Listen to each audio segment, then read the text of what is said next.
The 72 Chevelle used to be my favorite car until I had to work on one. Like every build, you have to make sure you have the right parts. With that being said, I want to tell you guys something very important. When you're building a car, you need to know when it's time to call it quits and when it's time to restart and reevaluate what you got going on. And the reason why I say that is because no matter how much I try, and I've tried a shit ton to make these motor mounts and these ICT billet swap plates work, it won't work. And I probably took about maybe 30 to 40 working hours on troubleshooting, trying to figure out what to do. And we finally just came to grasp that Holley is probably one of the only companies that make good swap plates and motor mounts for these A-bodies. I'm sorry, you're gonna have to spend that money and just go ahead and go with Holley.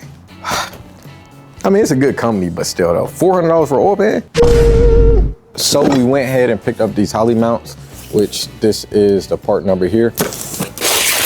Before we get pretty deep into this video, I gotta let you guys know something. I ended up losing a ton of footage making this video, and also towards the end of this build on this Chevelle, we got caught up into some drama, and I might make a longer video about that later. I don't know yet, but just bear with me with this video. At the beginning, we're gonna be talking about just getting the motor and trans to fit up in the car, which we did. If you guys follow me like on TikTok, Instagram, I kind of started investing a little bit more into the short form content. In the second half of the video, we're gonna be talking about wiring. Car runs, it starts up perfect, sounds good. So if you mess with me like you say you do, then you will stay and watch the rest of this video.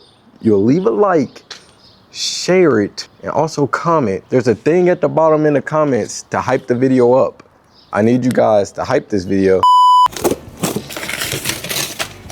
These are the motor mounts right here. And if you guys know anything about putting frame motor mounts on a car, then you know today is not gonna be as pleasing as we want it to be. But I seen on YouTube for the A-body guys that there's really no videos over nobody showing you how to do this. Who wants to be in a position where you don't know what you're doing and you're trying to look up stuff and try to figure it out, and you have to watch a 10 to 15-year-old video when people really didn't know how to edit or really put good information in? They'd be like, okay, we got the Holley mounts, and then show you the Holley mounts on the car.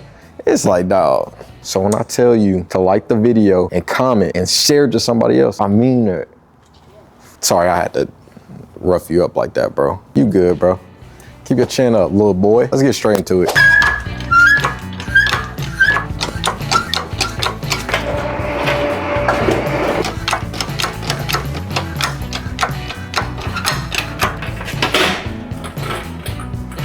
I thought my solution to this problem would have been adding like an 1/8 inch shim and pretty much raising the motor up. If this was my car, I probably would have left that alone. I know a lot of people probably been like, it's cool, you know, just send it. Not me. Cannot live with that being on a motor that I've did. I wouldn't say it's janky, but it's kind of janky. So if I had to rate this job, I'd probably give it like a 4 out of 10.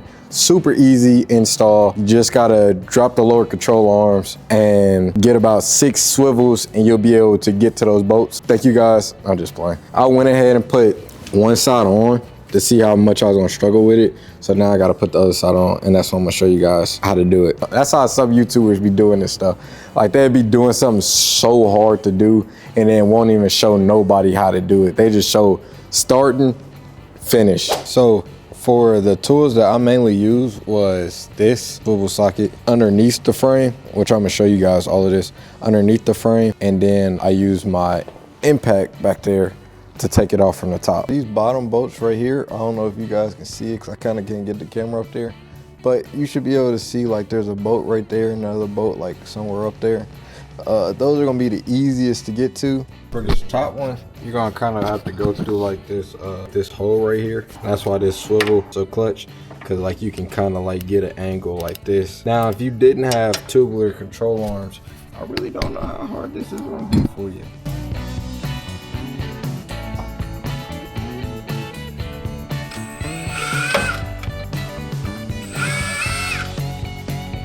And you can get to them like through the frame, like right here. It is kind of one of them things where you gotta feel, because you're not gonna be able to touch it unless you got sissy hands, brother. And now that I feel like I'm on it, I'm just gonna take my impact in,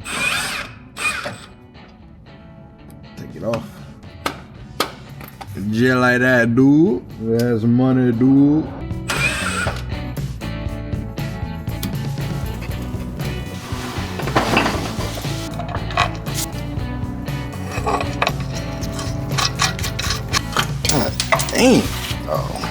Like, who decided that it was smart to put motor mount bolts through the frame? This is just stupid.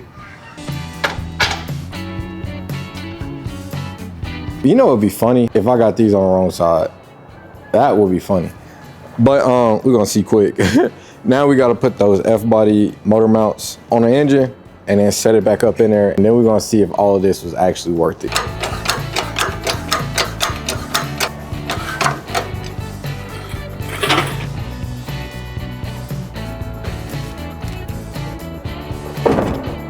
Now let's see. It looks like my problem is fixed, but I cannot really tell because I don't have the right motor mount bolts. So this is completely blue balls. To me, it doesn't look promising. Like, I already got in my head that I'm gonna have to put the Holley oil pan on here. I'm just trying to see if we can get by with this TSP oil pan, which I'll see in a minute. So yesterday I tried to power up the Chevelle and nothing worked. And I mean, absolutely nothing. You put the key in, you turn the key, no power, no lights, no nothing. And I swear I thought I had everything wired up correctly. But as we dived a little bit deeper, I realized this car had more issues than my ex. I don't care what nobody says. You do not enjoy wiring. Let me change that. You actually do enjoy it when everything goes right. But when things go wrong and you have to troubleshoot, wiring is not fun. Before we troubleshoot, I'm gonna show you guys what I have, and then we're gonna troubleshoot, figure out if we can get this car to get power at least. So when it comes to LS swapping a vehicle, you're gonna have a bulkhead on the driver's side. Now there's a couple wires you need out of there. Everything else is optional and it's up to you, honestly. You're gonna need your purple wire that comes out of that bulkhead, and you're gonna need a power wire. Now the purple wire is gonna go to your small lug on your starter solenoid, and then that red wire is gonna pretty much be the power to cab wire, so it's gonna power up the whole entire cab. Those are two of the main important wires. Everything else for like your dash is optional because you can go aftermarket or you can go factory. Just keep that in mind. So this is how I got the car wired up. Starting off with my power wires, I go big lug starter to battery. Okay, that's the main one. Then I go alternator to battery. That's optional. Some people go a different route. You go alternator to starter probably. I'm still learning with that part. Grounds is probably one of the more important, well, you need both. They're both equally important.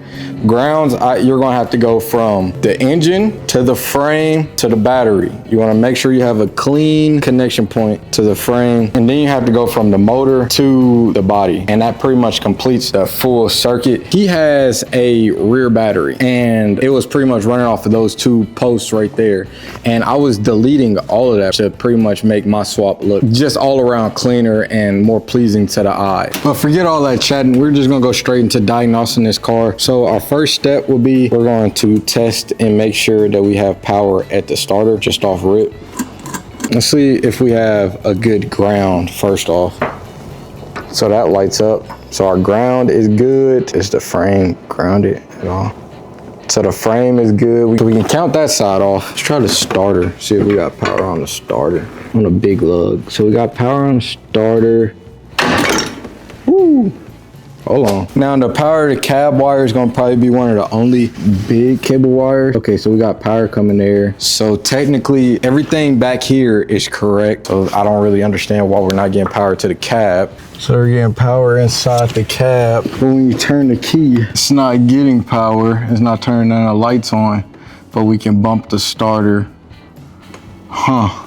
I wonder, because I do have that rear battery unhooked right now. I wonder if there's anything running to that rear battery, making this be the issue while we're not getting power. That'd be a stupid, but so this is just me troubleshooting with the camera on, and this is how I think when it comes down to something like this. If it's getting power to the bulkhead, I turn the key and nothing, it's getting power to the starter. That purple wire should only give it power when cranking, and then a pink ignition wire on the steering column should give it power with the key on the on position. Now I checked that one with the key on the on position, it gets power. So the only thing is, I think, so that rear battery must have been powering up something. Y'all look at this.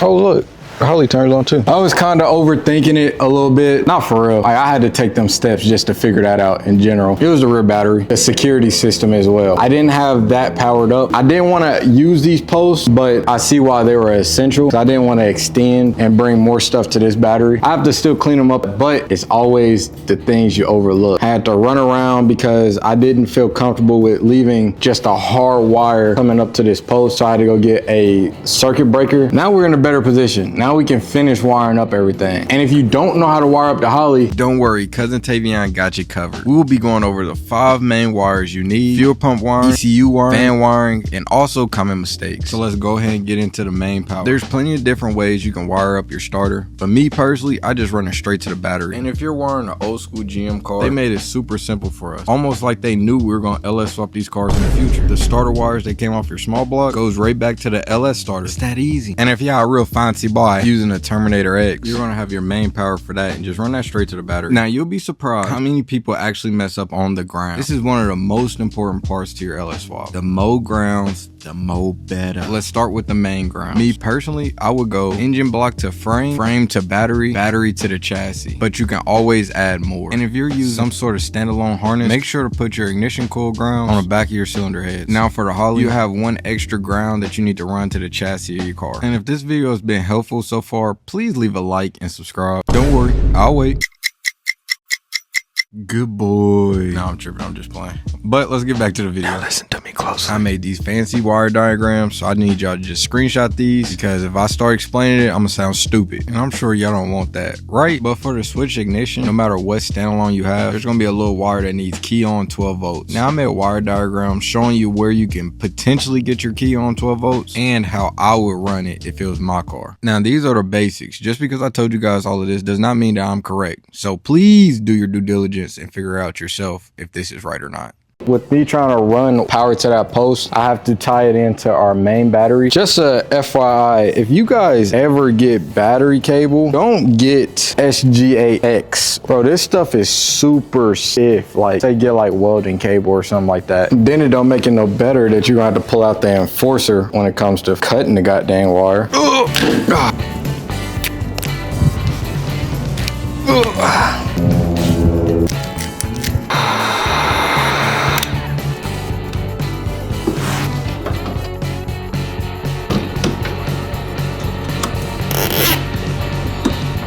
All right, so this is probably the best I can honestly do when it comes to just trying to make that shit work. I really don't like it, but y'all let me know in the comments what y'all think, if it's pretty clean, or would y'all pay for this? I just gotta put the battery cables on. Now, I wish I could say we done, but we not. We still have to run the fuel pump wires, the solid state MSD relay box, fan wires. So it's still some little stuff we gotta do, but for the most part, we there. So when it comes to the fuel pump wire, I was trying to use Deutsch connectors. These just don't want to work. So I went and got one of these connectors. And it's like the Delphi connectors. It's a two pin instead of a 4-pin. So we're gonna change that out so we can run our main fuel pump wire all the way there. I already have it grounded. It's pretty much all ready. I just have to run that fuel pump wire up there to the MSD relay box. I kind of want to drill in the car and go out, but I don't know. I can't go through the trunk like how I want to because he has this trunk pretty much, you know what I'm saying, blocked off, so that sucks.